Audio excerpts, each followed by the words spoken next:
लाडकी बहीण योजना महिलांसाठी खुशखबर, जानेवारीचा हप्ता वितरित। सविस्तर अपडेट पाहण्यापूर्वी चॅनलवर नवीन आला असाल, पहिल्यांदाच व्हिडिओ पाहत असाल, चॅनल सबस्क्राईब करून ठेवा।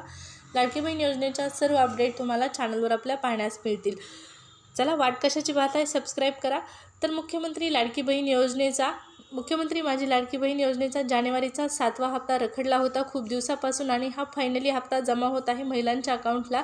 या हप्त्यासाठी 3690 कोटी रुपयांचा निधी सरकारकडून मंजूर झालेला आहे, आणि या निधीच्या माध्यमातून 26 जानेवारीपर्यंत महिलांच्या खात्यामध्ये, पात्र सर्व भगिनींच्या खात्यामध्ये हा लाभ वितरित करण्यात येणार आहे, अशी माहिती महिला व बालविकास विभागाच्या मंत्री आदिती तटकरे यांनी कालच दिलेली आहे।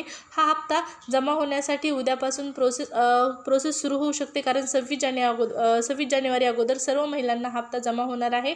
अशाच नवनवीन अपडेट जाणून घेण्यासाठी सबस्क्राईब करा।